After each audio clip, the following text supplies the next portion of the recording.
Now, if you've been hitting the ball way worse when trying to clear your hips in the downswing, the exact reason why that is because you're getting that clear just slightly wrong, and we can fix that immediately to hit the ball great. So you're doing this as you're coming down, you're driving with your right side. So when we try to clear the hips with the right side, so use that part of our hips to be the governor of our clearing, it becomes incredibly difficult to even remotely hit a good shot unless our timing is impeccable. So what we normally see from there is two specific outcomes. We see when that right side goes first, again, very instinctual for a right-handed golfer to do this, you can see how my right arm is very, very inclined to getting behind me. So I'm not moving my right arm at all in relation to what my body's doing. I'm not moving it independently. But if I drive that right hip forward, there we go, it's stuck behind me. So that's what would happen for me almost every time I do this. I'll get stuck, and that one was a better strike, but very flippy and still very, very short. So again, this is very, very instinctual. Player, right-handed player, and they drive their right side forward. They're going to, of course, clear the hips, yep, but they're going to get stuck with the right arm because you're moving your body close to the ball essentially. Right arm isn't moving with it, and you're getting stuck from there. So, and we also see a lot of players when they are trying to do this, upper body dominant players can get the exact opposite issue. They can try to clear with the right side, and then their upper body rotates along with that, and then they get that big, horrible, over the top swing.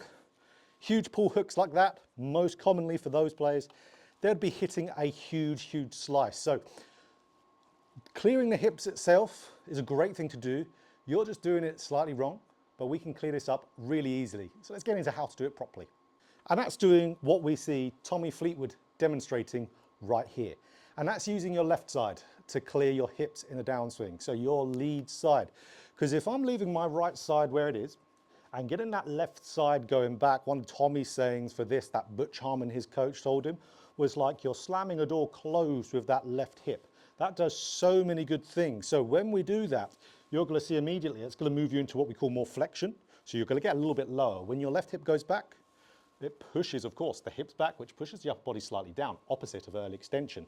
Look what happens to my right arm. Right arm collects in front of me, again, without even trying to do anything with my right arm.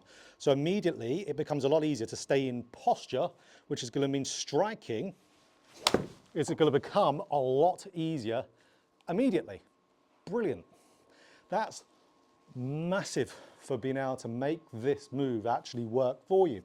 And as well, as we know, it's going to be keeping you back from the ball. So you're not going to be one of those golfers that's going to get a little bit overactive with the chest in relation to the right side kicking forward, because you're staying back away from that golf ball. So super, super important one, closing the door with that left hip. And if we just keep pushing that left hip back, you can see then we just get into a really good rotator position. I start to extend my left side really nice, which is really important for power. And I can just keep turning through that golf ball. But look at that right side as I'm demonstrating this. It's not overly moving forward. A lot safer of a place for golfers to play from. If you're too drivey up at any point in the downswing, it's going to be something that you can make work with matchups like a Ryan Fox position up here, because it will encourage you to have a little bit more trail side bend coming down the downswing, possibly too much for what a golfer could really perform with. So rather than thinking, okay, Ryan Fox or Colin Morikawa or Justin Thomas make that work, if you're watching this video, I know you don't make that work. So we're going to get into some drills here to be able to get this left side going back. Brilliant for rotation, brilliant for striking, and how you actually clear the hips and hit great shots from it all the time. So let's get straight into the best drill by far to do for this, to fix the reason why and help you do the exact thing we want to do. But super important thing after this that all of you need to watch, because it's super important for this topic in general. So here we go. All we want is a wedge, and what we do with the wedge, we put it directly underneath our right heel, and then we put that behind the shaft there, behind our left leg. Again, reverse that if you're a left-handed golfer. Now what we want to do here, we want to, in the downswing, make sure that we are hitting this shaft behind our left leg with our left leg as soon as we ideally can, as soon as we can. That's not going to mean you're going to do it too much too early to where you're going to spin out. Here's the thing, guys, if you do this with the left hip, moves you into flexion, keeps the club in front, you're never going to get stuck, you're never going to spin out if you use the left side. So you can't do it quick enough. but you won't ultimately do it really quick. You will end up hitting this with your left leg at around impact, maybe slightly after, maybe not at all, which is fine, just the intent is good. But as you can see, I have to keep the right side more passive as I do so, because then if I'm coming through the ball and my right side tries to kick up and do too much push and too much clearing with that side, the club drops immediately. So we want that club to drop after impact. So without me yapping anymore, let's hit a couple shots here. Don't care if you do it, let's say really nice and slow to start off with, just to make sure you're getting it. I'm gonna do a smoother one. So again, don't care how you hit it when you start off doing it, do it nice and smooth, just to make sure you're getting the movement pattern. Huge mistake so many golfers make when they're practicing is they do a drill or do a new motion that they're trying to get into a swing way, way, way too fast, way too fast. Your subconscious brain needs to have that new stimulus perform slowly, because your conscious brain or your normal subconscious movement pattern is just going to purely overtake the movement. So give it nice and slow motions there. That one wasn't necessarily that slow, but making sure you're doing it slow just so that conscious brain can feed into the subconscious easier rather than just overriding it. So make sure you're doing a bunch of that to where you feel it. Start off slow, build it up as you get more comfortable, sprinkle in some normal swings where you're feeling that exact same motion through the shot. So nice and smooth again. Brilliant. Okay, so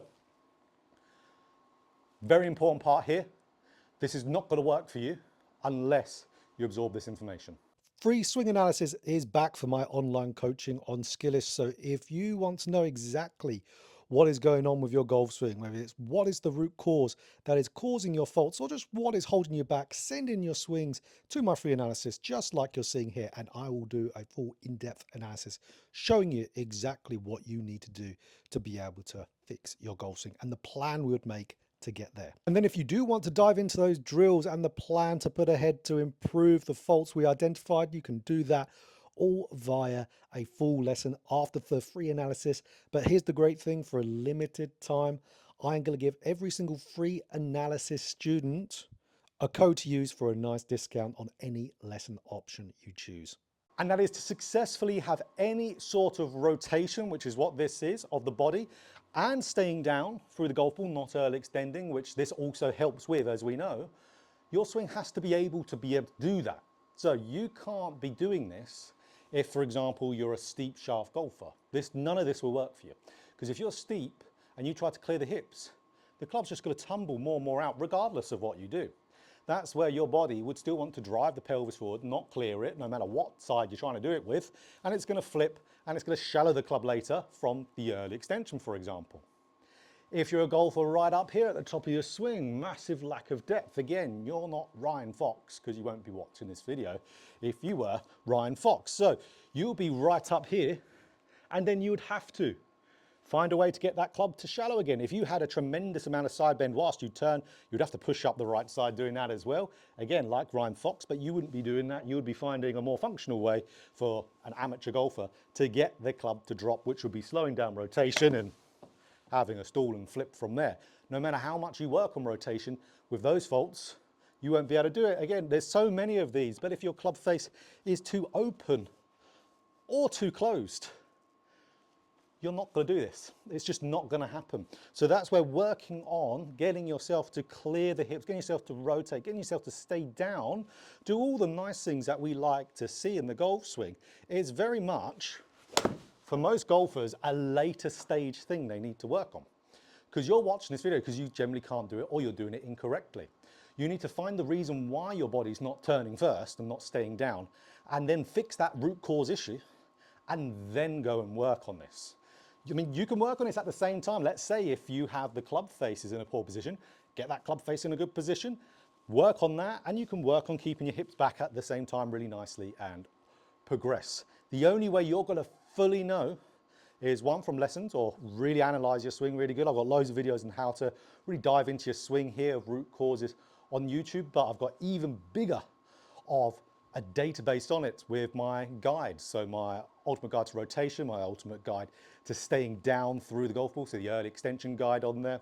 Even when it comes to more niche, like if you've got a steep shaft and need to shallow it, I've got a guide on that too, or over the top. Those will give you the root causes that you need to fix to be able to there, and a nice plan with great drills in it to be able to get there, or one-to-one lessons with myself, which will be anywhere in the world on Skillist, link down in the description. But make sure your swing's in a good spot. You need your variables into a good place so you can get those hips turning and move through the ball nicely. Find your area that is stopping you from moving the body nicely, fix that, and then drill out, moving the body nicely, and then I guarantee you'll be able to get into those good spots. So, if you enjoyed this video, click that like button. If you want more golf instruction just like this, hit the subscribe button, hit that bell button too to be notified every time I put out a video.